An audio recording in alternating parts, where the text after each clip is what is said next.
I don't doubt my ability ever. Like it doesn't matter to me who says what, whether it's my wife, kids, colleagues, peers, clients, doesn't matter to me. When I first started my business, I was probably working anywhere between 14 and 18 hours a day. When you look at that, any human that does that, ultimately, there has to be a really strong why. When I was in hospital, I don't think I was thinking of my family, which is a bit that saddened me afterwards. Actually, I thought, God, like all the things that could go wrong in your life, and you were sat in a hospital, and actually all you were thinking about was work. Meet Parm Bhangal. Started his business career at the age of 17 with all the enthusiasm and confidence you would expect. But along that journey, he learned that you need to take a step back. Don't react with emotion to business situations that come along the way. And by learning those lessons and having a network of peers around him, he has grown a successful portfolio of businesses and has recently expanded into restauranteering as well, with a clear business plan, clear exit strategies. This is a young entrepreneur you can learn a lot from. I'm Richard Osborne, and this is Drive, the business podcast from UKBF. Parm, it's lovely to meet you. Thank you for having me here. It's very welcome. First question, because when I sort of picked up, it was very specifically said living with your mum. So, but my mum and dad. Mum and dad. Yeah, that's the bit yeah. that I wanted to pick up on. But both my parents. So dad's present. So you're working at home there. You started out sat there at a desk, looking at a phone, thinking what's going to happen. Yeah, kind of. I'm not really a person that sits around. I'll always go after opportunities. Yeah. That's the way I am. I'm always looking out for opportunities. I'm always looking to put things together to get opportunities. So I wasn't sat. I wouldn't say I was sat there looking at a telephone. I was started my business in a bedroom, but I was out looking, hunting for business, speaking to people, telling people what I do, telling people what I can help them with, and continuously looking for opportunities. Yeah. And how long, because you've gone from having a paycheck, so you've had the regular income, how long before you got your first piece of income where you could pay yourself? 4 months. 4 months. So that's you was in a fortunate position because you was living with your parents, but at the same time, that's a long period of time to go without income.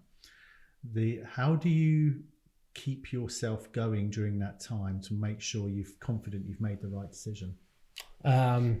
Strategy. Yeah. Confidence. I was always confident in my ability.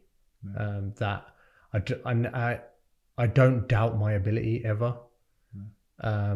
Like it doesn't matter to me who says what, whether it's my wife, kids, colleagues, peers, clients, doesn't matter to me.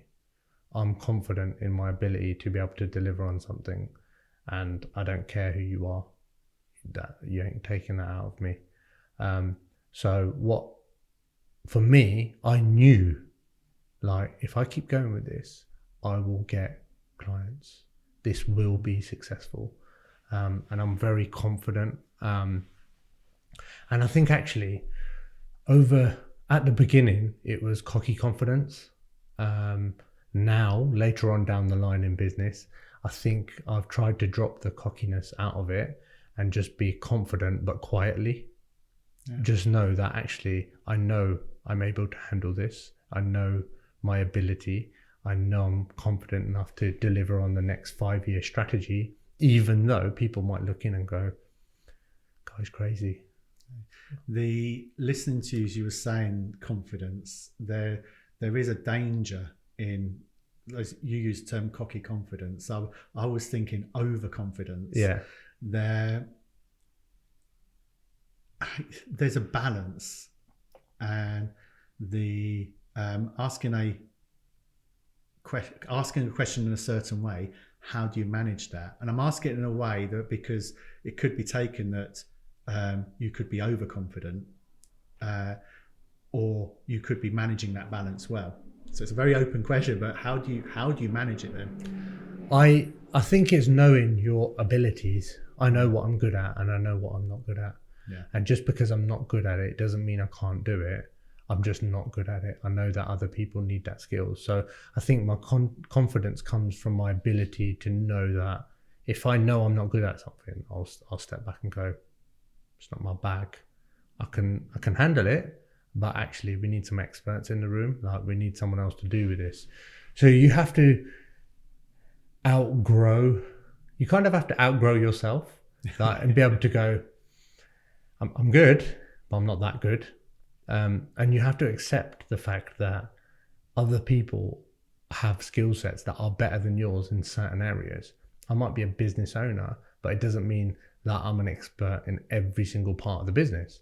Now, I'm confident I'm a good business owner and I can coordinate everything the way I need to, but I'm a good enough business owner to be able to sit down at a table and know when someone else is cleverer than me and when they know more than me, and know that actually I need to extract some information here. I need to utilize their skills, but I need to be able to manage the process because I know they're uber confident in what they do, but they don't know what needs to go on around them to make them successful. And I would say I'm pretty good at that. There's a big push around mentorships. For me, I have a board of non-exec directors who are years my senior that I gain that knowledge of. But when I said earlier, I wish I'd learned some of the things I know now earlier, I've only really started picking it on when I have board meetings that I'm accountable to. Of course. Do you have that similar sort of environment within your business, or do you have a network of people that you're able to learn or gain some of this input from their experiences of been through it, or is it organic? So I don't have non-exec directors. I don't have board members. I do have coaches and mentors that I work with. I also have a very strong network of business owners, senior directors around me that I regularly go out with, dinners, lunches. I communicate with them. I'm an avid reader. I say I'm a reader, audiobooks. But that is the new reading. Yeah, I'm very. If I don't understand something, I want to understand how it works. I don't need to understand it in depth, but I need to understand how it works on a broad level so I can communicate with someone about it. That's very important to me. I'm numbers driven. Being a quantity surveyor by trade, we've managed numbers in the construction industry. So if I didn't understand how to do that within my own business, that would be silly. So I'm lucky to be a numbers person. It's a skill set that I have. But I do have a good network of people around me that I talk to. If I'm having problems, I sit back, I reflect, I speak to other people, I read about it, and I think that's the educational piece behind it, is that I'm always trying to understand what journey other people are on, where they want to go, what their strategy is, because everyone has a different strategy. Yeah, they do.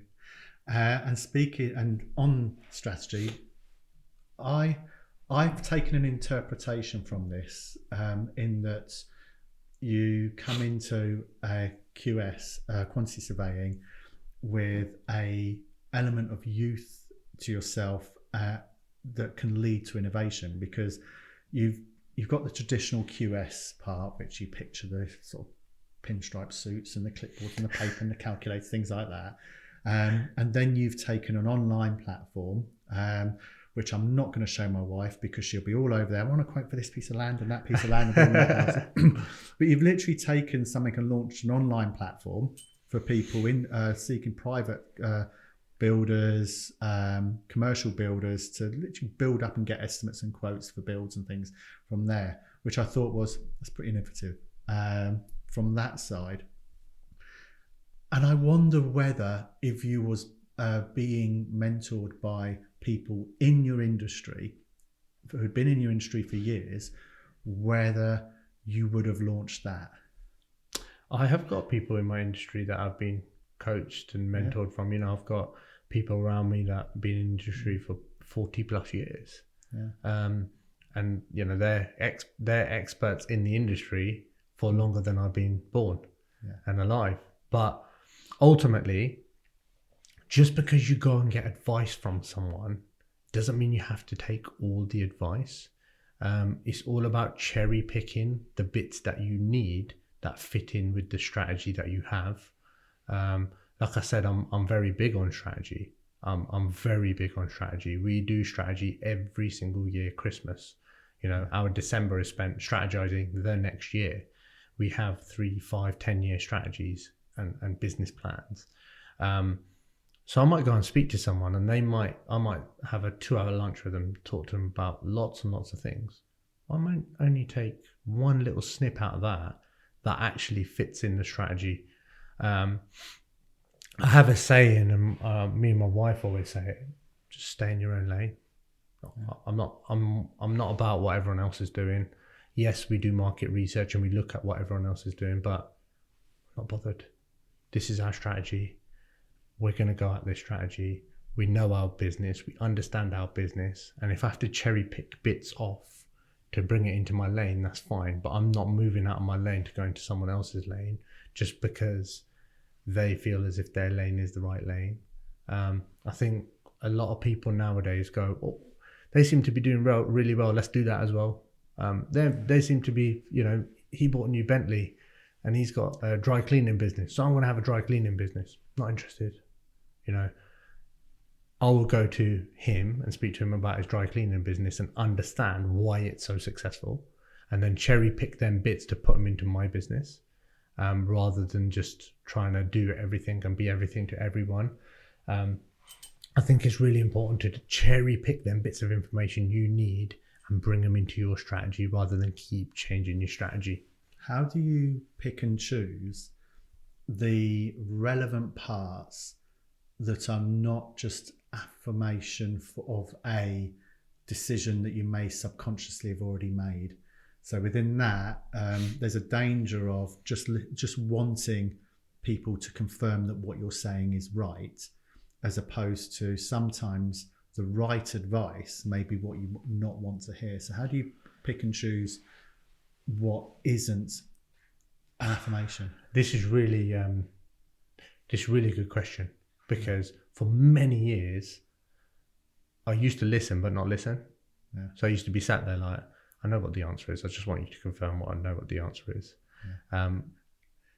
But now I'd probably say last 4 years, 5 years, I've actually understood that I just need to keep this shut and I need to just listen, and then I need to figure out what bits of that are relevant, rather than going into something with my own assumptions as to what is going to work. I already know what I think is going to work, but actually now I don't go into any meeting or any conversation thinking that I know what the answer is, because I've learned that my answers are not always the best answers, and often I end up in situations where I'm taught a lesson, and a very good one. But that's come over years. I wish someone had told me that when I was 24, 25, told me to keep my mouth shut and use my ears. I think it also, for me, it's something that comes with experience and age. Yeah. In the sense maturity, that's the word. Yeah. I was eluding me.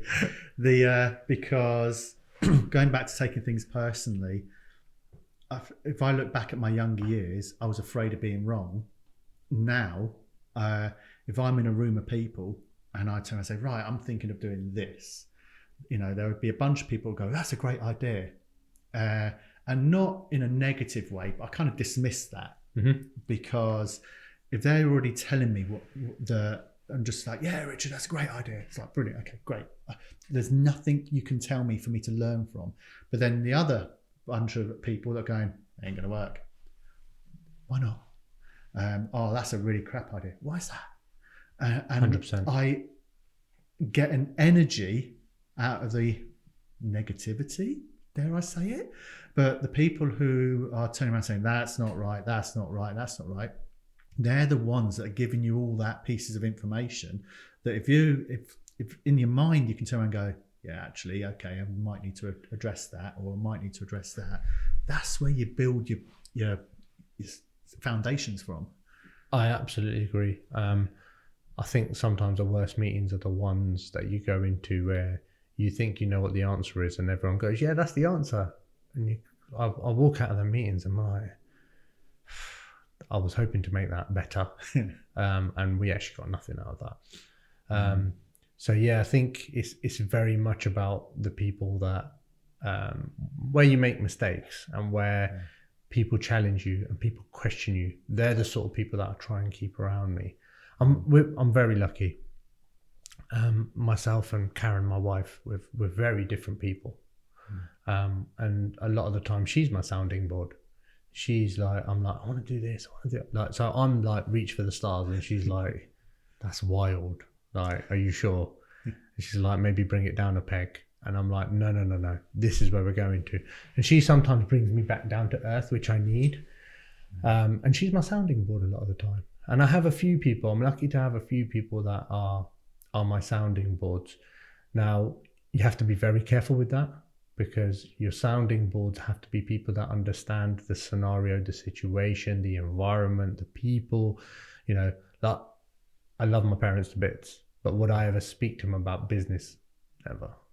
No. Just wouldn't, because I know they're not going to give me the valuable insight that I need into strategic decisions in business. Would I go to my parents about a challenging situation with an individual or people? Yeah, probably, because that's life experience. You know, I sometimes speaking to people on an employee level, like, how would you expect this to be handled? So it's about going to the right people for the right advice, having your sounding boards right. You know, you can't go to your doctor and ask him to look at your accounts. Like, you just can't. You have to go to the right people and ensure that your sounding boards are the right people in the right places. Yeah. You just mentioned that you run annual sort of strategy team days. Would be the right way of putting it? Yeah, management days. And that's clearly led as you've built up a portfolio of ventures within the business as you've been growing it. And one of the other areas that you've then branched into hospitality, which is a bit left field compared to, so you've spoken about, you've stayed within your lanes, you've stayed within the business ventures that you have are very much within property and construction. Yes. Property and construction. Yeah. And then you've gone into restauranteering. Mm-hmm. What led to that? I think we decided that we were going to go into that post-COVID. So COVID was difficult for everyone. It was difficult for everyone in lots of different ways.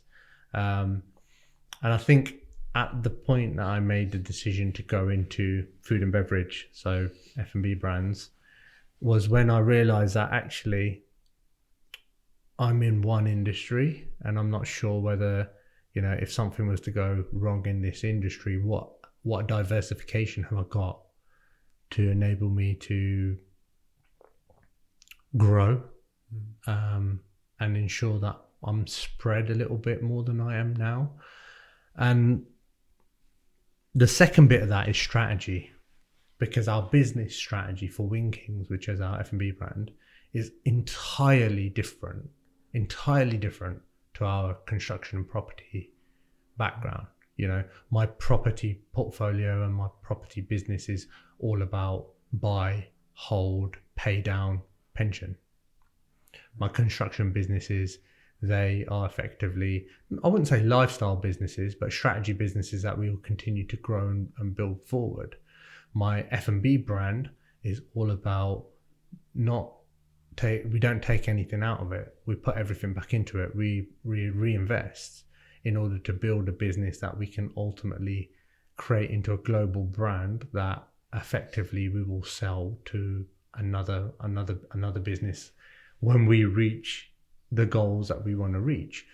So all of our businesses have different strategies, and I think when I sat down, looked at the F&B brand and what I wanted to achieve, it was giving me a piece of strategy that I didn't already have within the businesses that I owned. And I think that was one of the reasons why I decided to go into hospitality, food and beverage, because I was like, well, actually, this is very different to what I do.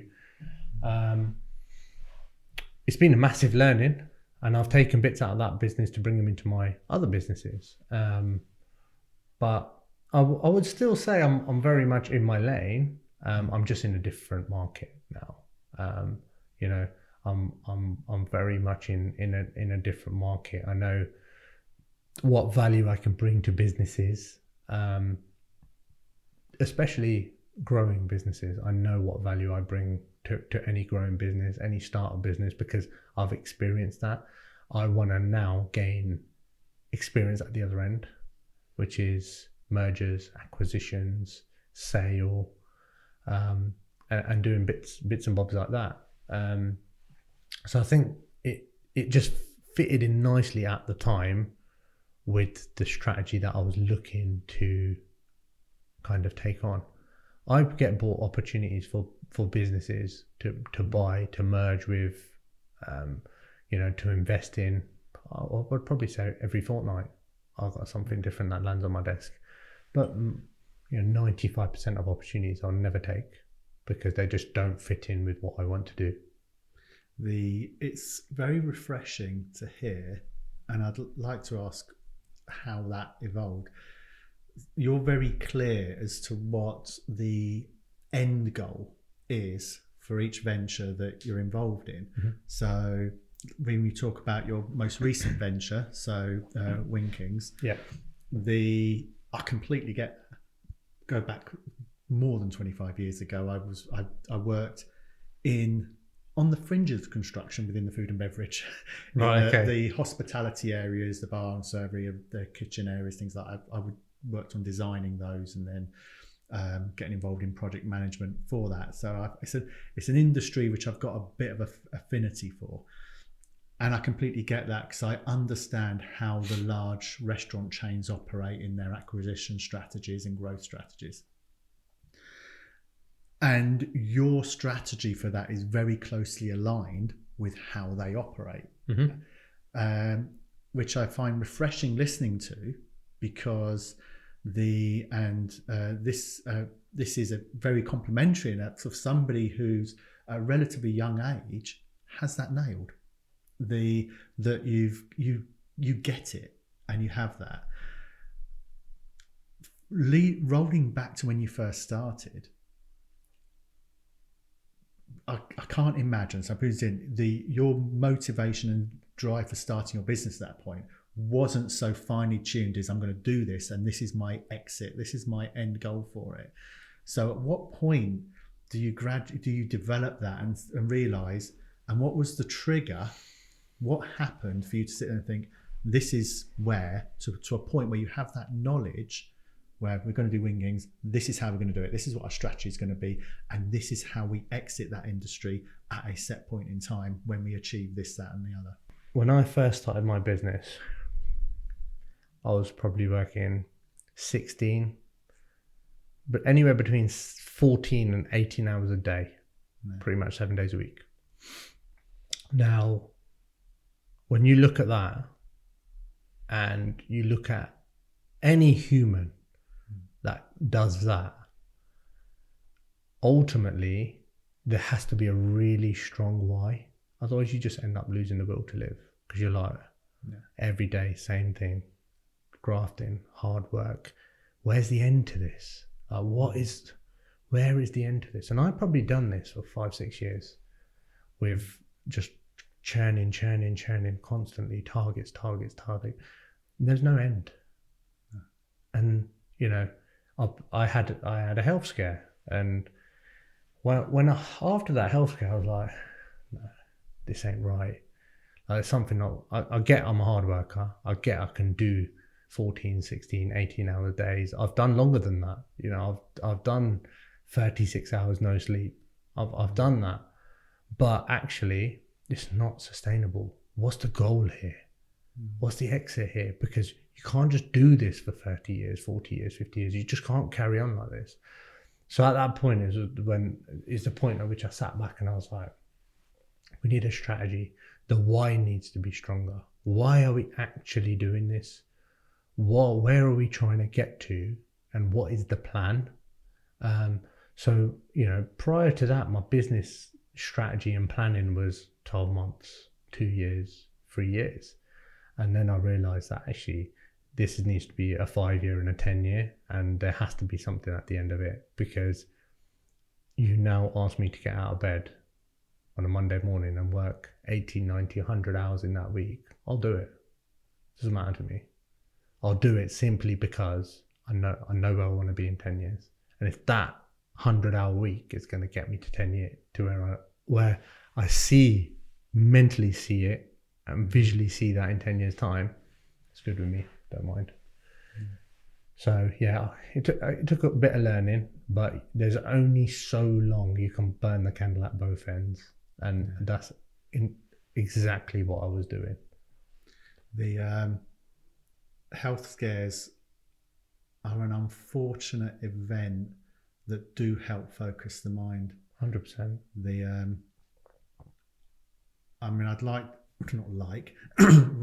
Know the impact of yours to relate. I had an anxiety attack during the credit crunch, where literally the bank sent me an email saying they're going to withdraw our overdraft and sink the business. But with 2 months into COVID, I was in hospital for a month at the start of COVID, and my wife was advised that there was an opportunity that I might not be coming out of hospital. Not opportunity, but I might not have survived it at the start. Interestingly, at no point whilst I was in hospital was I worrying about the business. All I thought about was family and the impact that I'm meant to be. I'm keeping the roof over their head, and I was thinking, have I got the right insurances in place if I don't come out of here? These sort of thoughts, but not what's going on day to day in the business. Having that focus in mind. Also, you work with your wife, as well. So there's in there with that situation. What were those sort of conversations like at that point that led to you saying we need to have a strategy around this? We need to have an end goal. What are we doing it for? Yeah. So I think it was entirely different for me. When I was in hospital, I don't think I was thinking about my family. No. Which is a bit that saddened me afterwards. Actually, I thought, God, like all the things that could go wrong in your life, and you were sat in a hospital and actually all you were thinking about was work.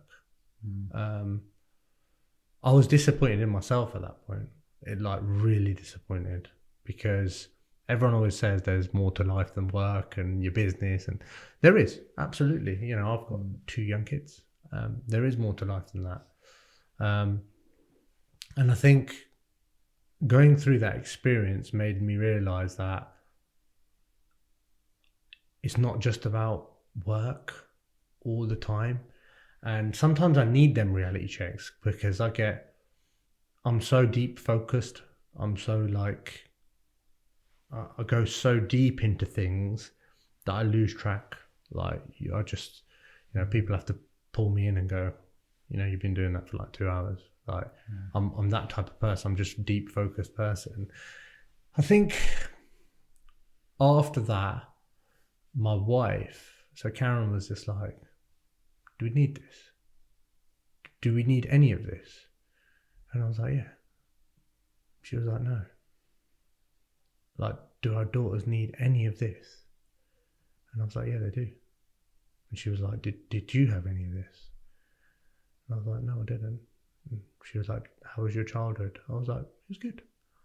I was like, and she was basically taking me through your daughters need your time. They're going to remember the time spent with you, not the things that you bought for them or anything like that. And I think that was a really hard pill to swallow, because I had strategized every single other bit of my life apart from my life. in its personal circumstances or my personal part. And then I come to realize that actually the long strategy is what I want, but the short-term stuff can't be at detriment to my family, which it was always being. It was always, my time detriment was always at the detriment of my wife and my kids. And I realized that, there's certain things that I'm not going to be able to buy back now. So if I have to rearrange a meeting to go to a sports day, I'll do it. Doesn't matter. If I have to rearrange a meeting to take a day off because my daughters want me at something, I'll do it now. It doesn't matter. I just hope that the other person understands, and I'll be, I'm very respectful about how I do that. But my diary's now managed a lot better. So, I pre-plan when the important family days are, and there's no, the team know, don't book anything in his diary for them because he's not going to do it. It's so important. Clearly listening to the impact your wife has on maintaining that balance. I've spoken to a previous guest here who's lost his marriage due to being very focused. And I can entirely understand why that happens. Yeah, and it's more common than anybody would like to acknowledge, because you are so you're focusing your mind on building something, and in the side of your mind as well that it will benefit your family you're providing. But, and I speak from experience here, you lose sight of that, and you just got your head down and just like, this is important, they'll appreciate it in the future, but the reality is the future might never be there. Yeah, it hits you like a train when something happens and just puts it smack in your face that actually the future might not be there. And you can't take those years back either. It's good to hear that your wife is so focused. My wife is. She calls it our ball of love, and she'll say that it's getting. Yeah, I really like that. And sometimes it gets chips and cracks in it, and it gets dirty and muddy or cloudy and things because it's not getting the attention that it needs. And that's her way of sort of a metaphor for the relationship and the home life. And so many business owners, people starting in business, lose connections, not just with family but friends as well, and drift apart from that. Sounds like a great wife there. Yeah, she's like she gives me great perspective. Like I said, we're entirely different people, and a lot of the times that may not be advantageous, but a lot of the time it is. But again, it's about knowing what you get out of each other. She knows what I'm really good at, and she knows what I'm rubbish at. Likewise, I know the same. And to have that supportive person around you, that makes a huge difference. She's not always patient with me, but she's patient with me at the same time. Sometimes I know on my way home I'm going to get some stick today, and I full well know that I deserve it as well. Full well know that I deserve it. And again, when that happens, like we said at the beginning of the conversation, sometimes you've got to know when to keep your mouth shut, and you've got to know that, right, okay, like I need to listen and not talk because I am in the wrong here. Whereas sometimes your emotional, like we were saying, your emotional side comes out, and just because she's having a pop, you're going to have a pop back to say, well, I'm doing this for the family and I'm doing it because I bring the money and I do this and I do that. It's very easy to do that, when actually a lot of the time she's coming from a good place. Like, you missed this today, you missed bedtime today, and they asked about you. And like, Gianna wanted you to read this book for her and you've missed that. Could you not just finish 20 minutes earlier? And at that time, from a selfish perspective, you could be like, well, I've been at work and I've been earning the money and I've been doing this. But actually, from a family perspective, it's like, you're right. I could have probably come home 20 minutes earlier and done what I needed to do later on tonight or in the morning. Yeah. The thinking about that 10-year strategy. Yeah. Before. So the 2 questions really. Where is that taking you?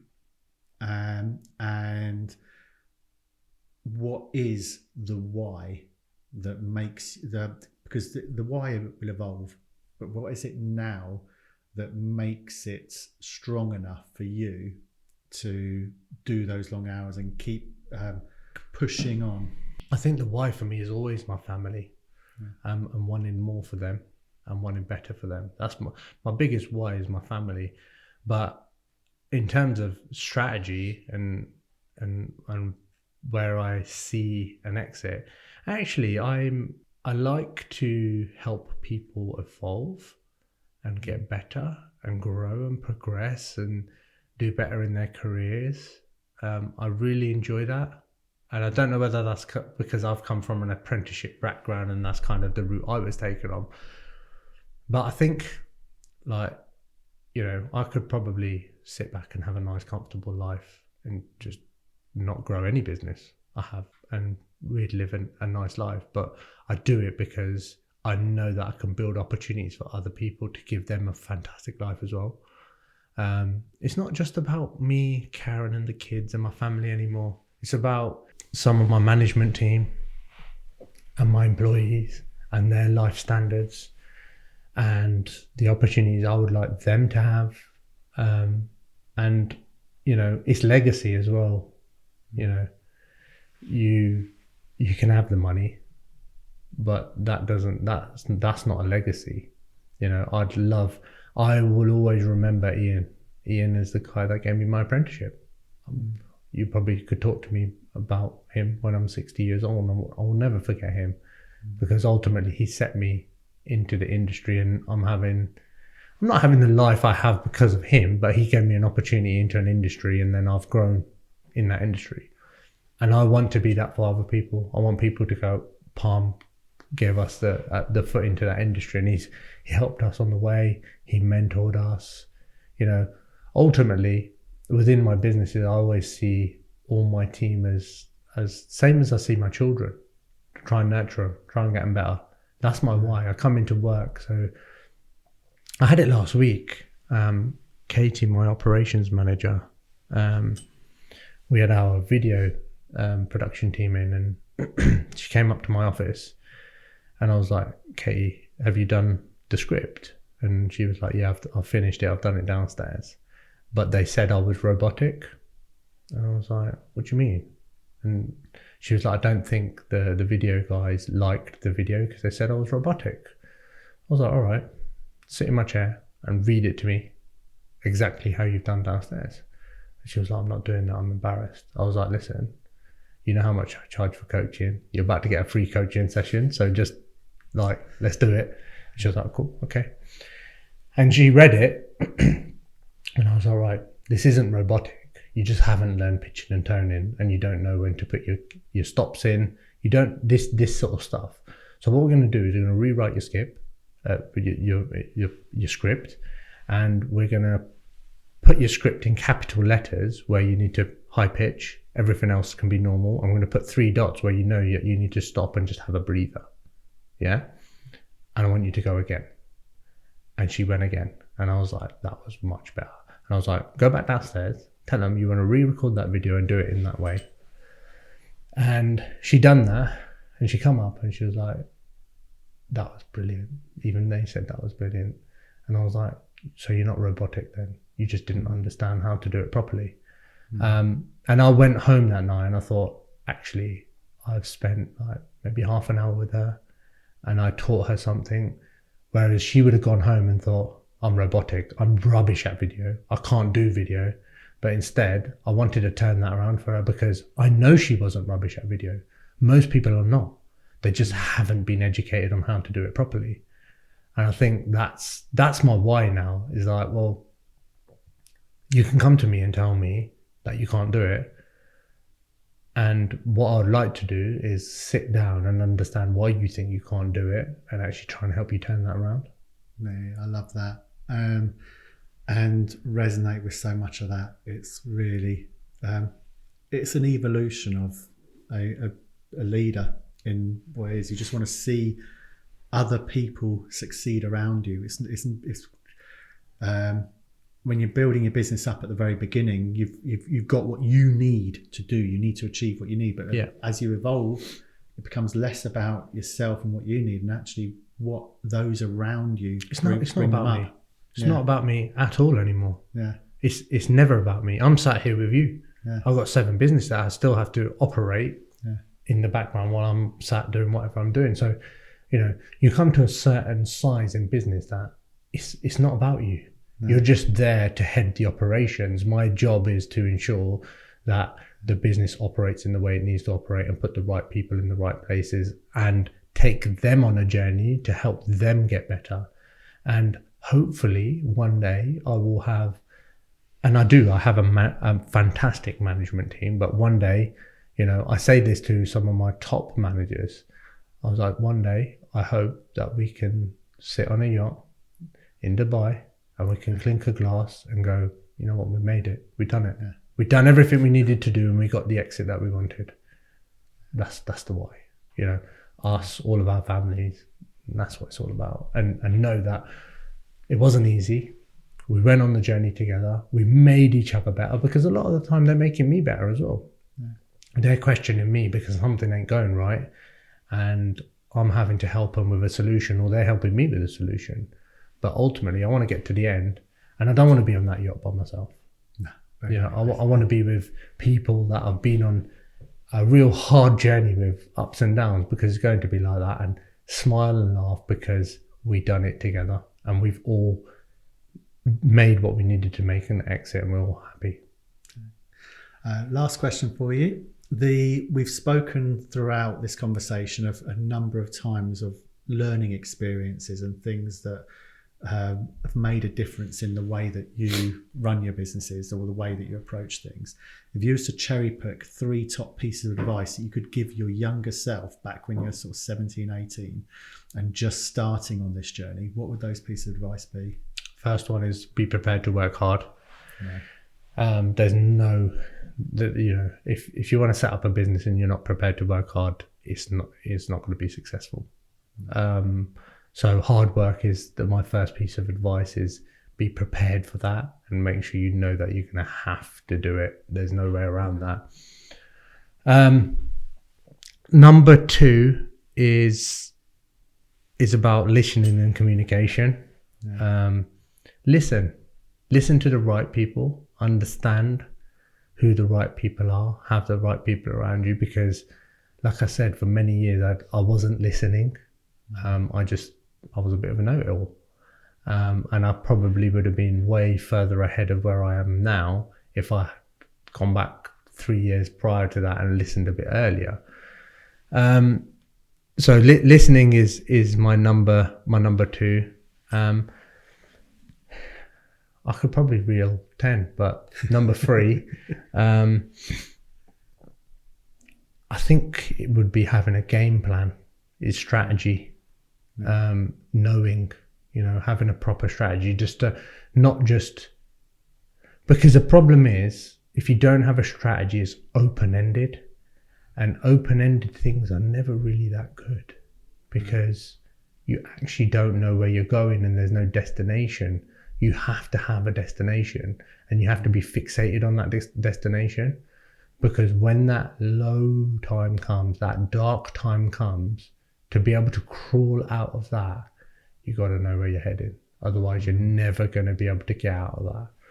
So strategy is my number 3. So hard work, listen, and strategize is my top 3. That's brilliant. Well, it's been fantastic chatting with you. Thank you very much for coming in. Thank you very much. Thank you for listening to this episode of Drive. I hope you found it insightful and useful. But before I go, have a look at the app you're listening to this podcast on. See that follow button? Give it a press and you'll be notified of all future episodes as they come out. It also helps us understand where most of our followers are and where to really be pushing this podcast to.